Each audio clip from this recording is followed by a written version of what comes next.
la, unawachosha watu alafu wanakereka, na watu wanahitaji, na khutba sio darsa kama baadhi wengine wanajifafanua, wanasema khutba zetu sio khutba, ni darsa. La, haya yote ni madhara, na Uislamu hauruhusu watu kujidhuru mili yao.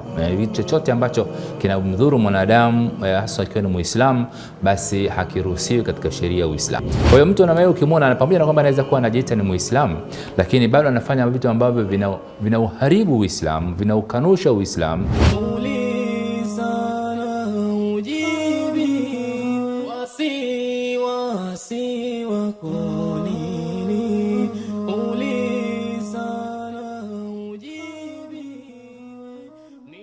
Wapendwa watazamaji wa Africa TV Swahili tu, karibuni tena moja kwa moja katika kipindi chetu kizuri cha Uliza Ujibiwe, ambacho kinakujia muda na wakati kama huu kuanzia pale 3 kamili au kwa dakika chache na mpaka saa 4 kasoro kama dakika 10 hivi usiku huu. Kwa hiyo tunawakaribisha, na kawaida kama kipindi chetu tunavyojua kinakuwa kina sehemu mbili. Sehemu ya kwanza ni kwa ajili ya kupokea maswali na sehemu ya pili ni kwa ajili ya kupata majibu yenu ambayo tumetoka kusanya katika muda mchache tu utakokuwa umepita. Assalamu alaykum. Wa alaykum salaam wa rahmatullahi wa barakatuh. Naam, Ukhti Halima.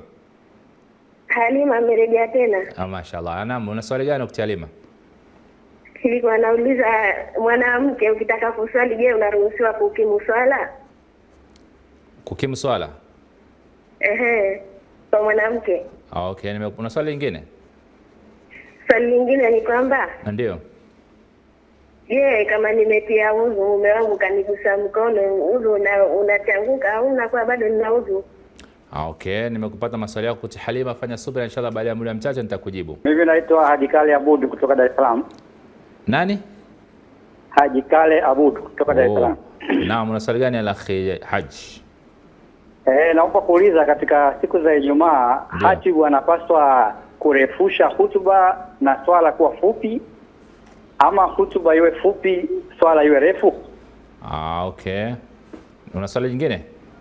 Hapana, ni hilo tu. Basi inshallah fanya subira, baada ya muda mchache nitakujibu Sheikh Haji. Assalamu alaykum. Wa alaykum salaam wa rahmatullahi wa barakatuh. Unaitwa nani na uko wapi?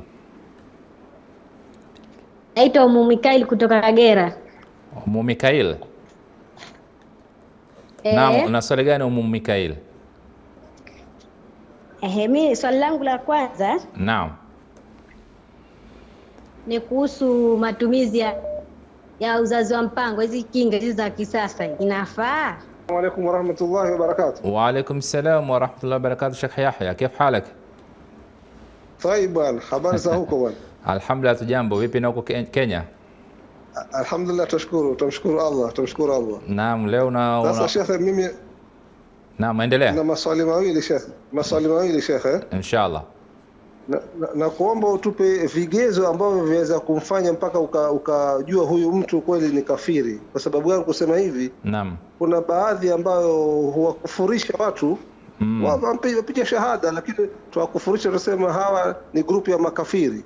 Ukiangalia ni mtu Muislamu yenda msikitini ya swala, lakini kwa sababu hukubaliani na wewe ile itikadi yako, ushamclassify kwamba huyu ni katika makafiri. Sasa nakuomba Shekhe, tupe vigezo gani ama nini gani, tathmini gani za kujulisha huyu ni kafiri katika imani yake kwa uhakika. Nipata Sheikh swali langu? Nimekupata Sheikh Yahya. Naam, na swali la pili? Swali la pili Sheikh, naam, kuna ya Waislamu ambao hupiga zile tattoo katika ngozi, tattoo hiyo tattoo ile kuchorwa ile ambayo haitoki tena maisha ile. Naam, naijua naam. Sasa ikiwa mtu amfariki na yeye ni Muislamu ana ile tattoo, je, yatakaniwe kwa ngurwe ama azikwe nao hivyo hivyo ile tattoo? Okay, nimekupata inshallah Sheikh Yahya, nimekupata vizuri Sheikh, maswali yako Sheikh Yahya. Fanya subira inshallah na mjumbe. Wajazakallahu khair. Barakallahu fikum. Asante sana. Basi tusubiri laini simu moja, tukipata tutapata mapumziko mafupi, alafu tukirejea tutaangalia majibu ya maswali yetu. Ni kipindi ambacho kinakujia kwa ajili ya kukumbushana yale machache ambayo tunayapata katika muda huu kupitia njia ya maswali. Ni darasa zuri. Alo mtazamaji? Alo? Assalamu alaykum. Wa alaykum salam wa rahmatullahi wa barakatuh. Unaitwa nani na uko wapi? Naitwa Isa Saidi, napiga kutoka Rotterdam, Netherlands. Netherlands. Naam, una swali gani Sheikh Isa? na maswali mawili. Naam. Tumeambiwa kutoka kwenye Qur'ani kwamba naam, ama kila siku Ijumaa tunasikia mahatibu anasema kwamba ukitaka kusoma Qur'ani ndio kwanza uanze na kusema a'udhu billahi minashaitani rajim, ndio halafu uendelee na kusoma kwako. Naam. Lakini wakati huo huo ndio imamu akiwa anaswalisha anasoma Qur'ani lakini hasemi ile a'udhu billahi minashaitani rajim. Asante. Naam, barakallahu fikum wote watazamaji, wasikilizaji ambao wamepiga simu, na tupate mapumziko mafupi, basi tukirudi tuangalie majibu ya maswali yetu.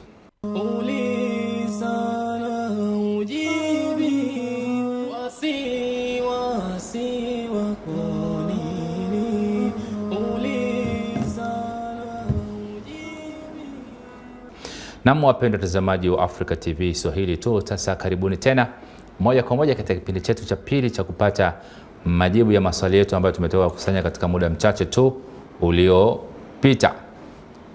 Swali letu la kwanza kabisa lilitoka kwa Ukhti Halima wa kule Zanzibar. Yeye alikuwa anataka kujua, je, mwanamke wa Kiislamu anapotaka kuswali ni lazima kukimu swala?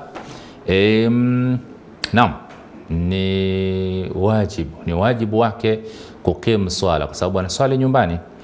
Adhana ndio ambayo sio wajibu wake, kwa sababu adhana inakuwa imetoka katika msikiti na pengine liko jirani katika eneo husika, pengine adhana imetoka, basi hakuna haja ya kuadhini mwanamke.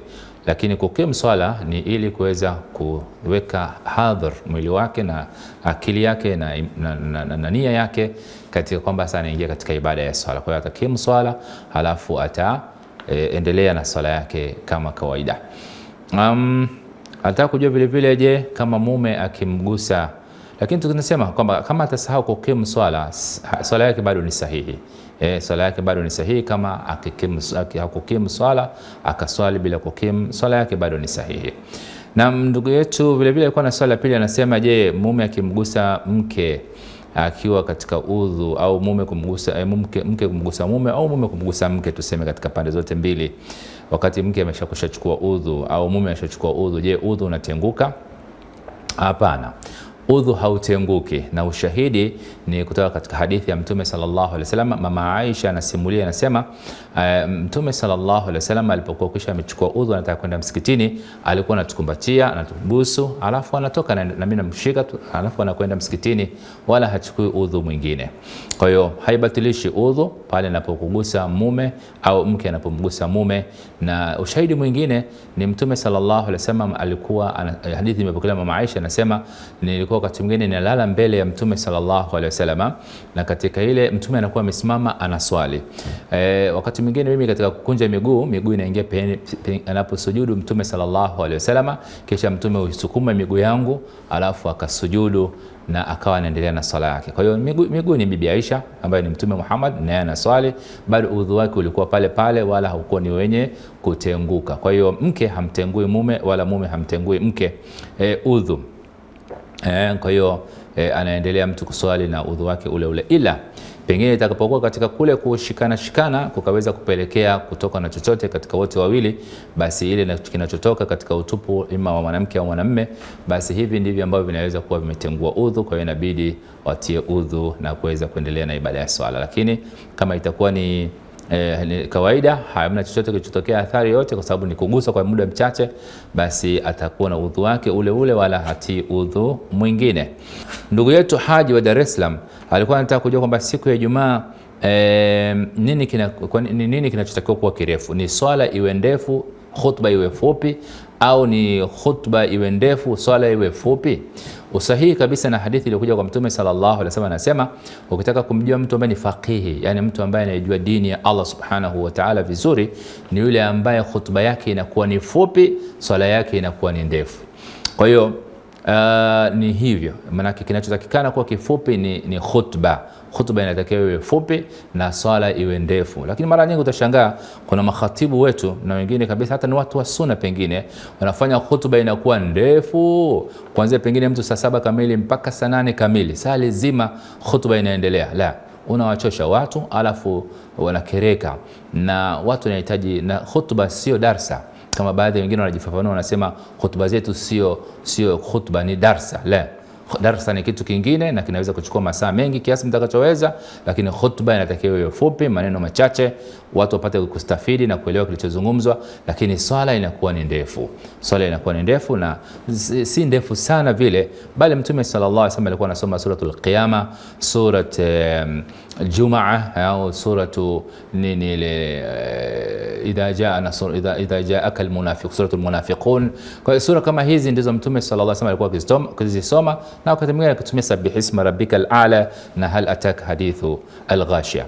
Kwa hiyo utaona ni hizo ambazo Mtume sallallahu alaihi wasallam alikuwa akiswalisha. Kwa hiyo muhimu ni kwamba hutuba inatakiwa iwe fupi, swala ndio iwe ndefu kiasi, lakini si urefu wa kuchusha, kwa maana mtu akachukua pengine suratul Baqara wal Imran yote, la, sio hivyo.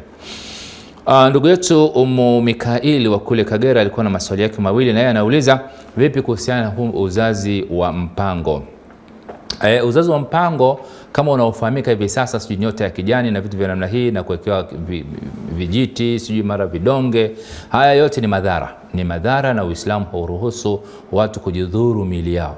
Chochote ambacho kinamdhuru mwanadamu hasa akiwa ni Muislamu, basi hakiruhusiwi katika sheria ya Uislamu, kwa sababu tumeona na natija, na watu wanazungumza kwamba wengi ambao wamefanya uzazi wa mpango wa kutumia vitu kama hivi, vijiti na vitu kama hivi, wamekuwa na vuruga hata system ya miezi yao, yani kuingia katika miezi, maana ile damu ya hedhi inakuwa inavurugika, na mtu wakati mwingine anafikia kukosa watoto kwa sababu ya kuweza kukaa pengine muda mrefu. Mtu baada ya kutoa kile kijiti au sijui ile kamba sijui vidonge alivyoacha, anaweza akachukua hata miaka 5, 6 mpaka 10 na bado hajapata mtoto, kwa sababu anajivuruga ile system ya maumbile ya Allah subhanahu wa ta'ala. Kwa hiyo si jambo ambalo ni la kisheria. Lakini pamoja na hivyo ni kwamba Uislamu unasema mpango wa uzazi upo. Maana yake si kwamba hakuna basi kila siku mtu anazaa watoto, la, lazima kuna muda mtoto anatakiwa anyonye ambao si chini ya mwaka mmoja na miezi 6, mara nyingi, au mwaka mmoja ala aqal. Ndio anatakiwa mwanamke apewe fursa, amwache mume, amwache mkewe, na wajaribu kujipangilia vizuri kiasi ambacho watakaa, ambao mtoto atapata muda wa kuzuru wa kunyonya na kuweza kutoshelezeka maziwa yake. Allah subhanahu wa ta'ala ndani ya Qur'an anasema walwalidatu yurdi'na auladahunna hawlaini kamilaini liman arada an yutimma radha'a, na wazazi wa kina mama wanyonyeshe watoto wao miezi miwili kwa yule anayetaka kukamilisha muda mzuri wa kunyonyesha. Miaka miwili anyonyeshe mtoto wake. Kwa hiyo chini ya hapo angalau ipungue ifikie mwaka 1.5, alhamdulillah, au angalau mwaka mmoja, lakini si chini ya hapo, basi apatikane mtoto mwingine. Kwa hiyo ni hiyo, na masahaba wanasema wakati wa Mtume sallallahu alaihi wasallam tulikuwa tunamwagia nje na Qur'ani ilikuwa inashuka na Mtume yupo, na wala halikuwa yetu. Yahya wa kule Kenya alikuwa anataka kusema, anauliza je, ni vigezo gani vya kuweza kumuita mtu kuwa ni kafiri? Kuna vitu ambavyo vikimtokea Muislamu au mtu akiwa navyo, na hasa kishakuwa ni Muislamu, na mtu ambaye si Muislamu tayari wewe tunajua automatically ameingia katika kufuru, kwa sababu itikadi za kishirikina za kufuru hizo ziko wazi, za watu kuabudia masanamu, kuwaita mitume miungu au watoto wa Mungu, na vitu kama hivi, na baadhi watu wengine kuabudia jua, nyota. Hii moja kwa moja inampelekea mtu katika ukafiri, ni kuwa ni katika ukafiri. Lakini ndani ya Uislamu nakuta mtu mwingine ni Muislamu, lakini kumbe kuna vitu vinaitwa mubtilatul Islam, kuna vitu ambavyo ni vinabatilisha Uislamu. Unakuta mtu anajiita Muislamu lakini kumbe amekuwa ni kafiri. Lakini wanachotahadharisha wanachuoni rahimahumullah kwamba haitakiwi kumuita mtu biaini, yani yeye binafsi kwambia anta kafir, kwa hayo uliyofanya wewe ni kafiri. Wanakataza wanachuoni rahimahumullah, lakini wanasema ufanye nini? Utumie sigha ya sio direct, ya moja kwa moja. Basi unaweza ukasema kwa mtu ukifanya mambo kama yanakupelekea katika ukafiri, maana hapo mtu unamwambia, kwa mfano anakanusha kitabu cha Allah, anakataa sheria na amri za Allah zilizokuja katika Qur'an, kwa mfano masala ya mirathi au masala taadud zawjati, kwa maana kuwa mke zaidi ya moja, anasema haya mambo yamepitwa na wakati, huo ni ujinga tu na nini. Mtu anakanusha yale yaliokuja katika dini kwa maalum bidini bidharura, manake anakataa swala, pengine anamtoa mtu katika ukafiri. Mtu anawapenda sana makafiri kuliko waislamu wenzie, unaona vitu kama hivi, na anawapa siri za waislamu na vitu kama hivi, huyo yote anaingia katika ukafiri. Kwa hiyo mtu anamaye ukimwona, pamoja na kwamba anaweza kuwa anajiita ni muislamu, lakini bado anafanya vitu ambavyo vinauharibu Uislamu, vinaukanusha Uislamu, basi na anajiita ni muislamu, hatumwambii moja kwa moja kwamba wewe ni kafiri, lakini tunamweleza, tunamwambia haya ambayo unayafanya yanaweza kupelekea katika ukafiri, ni hatari katika wewe, unaona, na mtu anayefanya hivyo anakuwa ni kafiri. Kwa hiyo hivyo ndio namna, au kama itakuwa ni umum, kwa maana watakaofanya jambo kama hili hao wanaingia katika kufuru hata kama watajiita ni Waislamu. Kwa hiyo ni hivyo, na sheria ndivyo inavyotaka, lakini tujihadhari moja kwa moja, kwa sababu wakati mwingine kama anavyosema Mtume sallallahu alaihi wasallam, ukimwambia mwenzio kafiri, anta kafir, kwa hiyo inakwenda ile neno lile linakwenda kwanza kwa Allah subhanahu wa ta'ala. Kama sio yeye ni kafiri ule uliomwambia, linakurejea wewe mwenyewe, unajikuta umekuwa ni kafiri, waliyadhi billah, na Allah tustiri na kutiana katika hali za namna hiyo. Swali lake la pili, ndugu yetu Yahya anauliza kuhusiana hizi tattoo katika ngozi. Ikiwa mtu amefariki akiwa na tattoo za namna, je, akwanguliwe ili ziweze kutoka? Hapana. Kuna watu wengine pengine wamesilimu, sio kwamba walikuwa ni Waislamu alafu wakajichora. Mtu akijichora pengine katika ujahili vile vile. Sasa unakuta hata ukisema ukwangue au utafute njia nyingine za kuiondoa, unamtia vidonda. Na wakati mwingine kama unavyosema, manake amesilimu au mtu hakujua amefariki, alikuwa na zile tattoo na hazitoki. Je, tuzikwangue ili aweze kuzikwa sawa sawa? Hapana. Sheria ya Uislamu inakataza kuumiza mwili wa mtu ni katika mauti, akiwa bado akiwa ni maiti, ni sawa sawa, Mtume anasema, na kumdhuru akiwa hai. Kwa hiyo haifai, tutamwacha. Ndugu yetu Isa wa kule Netherlands alikuwa na maswali yake kama mawili hivi, anasema baadhi ya maimamu kama Qur'an inavyotaka tusome a'udhu billahi minash shaitani rajim, wa idha quri'a al-Qur'an fasta'idh billahi minash shaitani rajim, kama mnapoisoma Qur'an jilindeni na shetani. Lakini anasema kuna baadhi ya maimamu hawaisomi hii. Swali lako kidogo, kwa sababu ni swala hili kuna vitu ambavyo havisikiki katika sala. Ikiwa ni swala za siri au ikiwa ni katika swala za jahra, kwa maana za sauti. Ikiwa ni swala ya siri haisikiki chochote, inasikika tu takbira Allahu akbar, baadaye utamsikia tu imamu amekwenda katika kurukuu. Lakini ikiwa ni swala za sauti, maana yake kuna vitu kama vitatu havisikiki, na Mtume sallallahu alaihi wasallam amefundisha hivi visomwe kabla ya kusoma suratul Fatiha. Akasema mwenyewe, kwa sababu alinyamaza Mtume siku moja akiswalisha, alisema Allahu akbar, alafu akanyamaza kwa muda kidogo. Baada ya salamu, masahaba wakamuuliza, ya Rasulullah, araaita sukutaka ba'da takbiratul ihram, madha taqulu fi?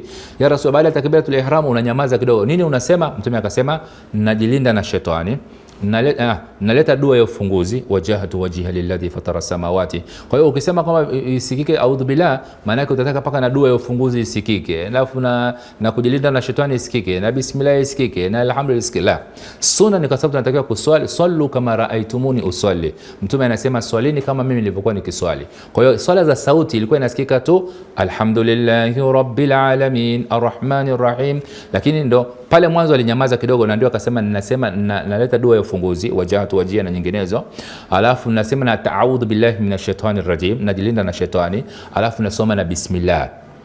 Baada ya hapo alikuwa nasikika Mtume anasema alhamdulillah rabbil alamin. Hii ndio sunna ya swala ya Mtume Muhammad sallallahu alaihi wasallam katika swala ya sauti. Kwa hiyo ndugu yangu Sheikh Isa, hizi zinakuwa hazisikiki.